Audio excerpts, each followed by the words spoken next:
And it's the story of Kitty Genovese, an 18-year-old girl who was brutally attacked beside her apartment building in 1964 in Queens, New York.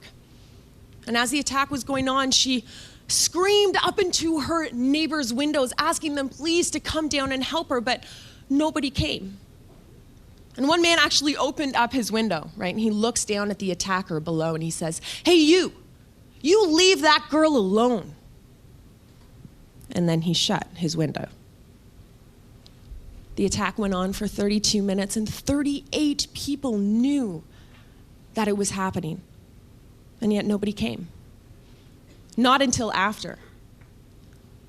After Kitty had literally screamed the entire life out of her, and at the age of 18 on her back step, she died.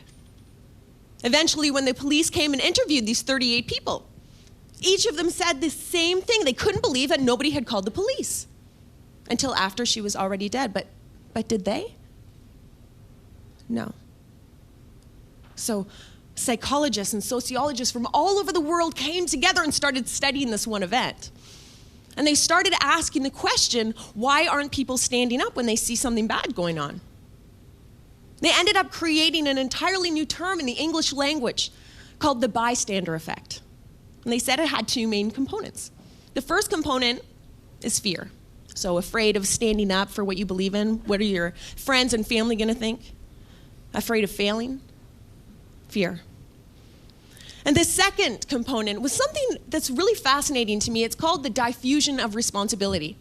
Pretty much the larger a group watching something bad going on in front of them, the less likely they are to stand up and stop it. One person is all it takes. And, in the 38 people, not one of them stood up for Kitty. Each one of them was looking at the neighbor or the next neighbor or the next neighbor to stand up and do something, but did they? No. And this is really scary to me, 6.8 billion people in the world. That's a lot of people. And there's a lot of issues. But you know what? That's why I love events like this. Because it's up to all of us today to break the silence, to stop the diffusion of this responsibility and claim it as our own right here and right now. That's so cool. And Nelson Mandela once said that our greatest fear is not that we are inadequate, but that we are powerful beyond measure. And I truly love this because each of us have different powers, right? Maybe it's like playing socially conscious music. Maybe it's heading off to Ecuador to build schools. Maybe it's wearing ethical clothing, which I see a lot of MeToWe style out there. Or maybe it's, and maybe it's just hugging a friend who really needs it.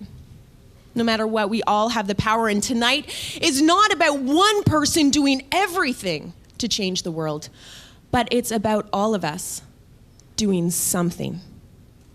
And my something tonight is going to be sharing a couple tunes with you. So I hope you'll enjoy it. I'm just going to set up my guitar.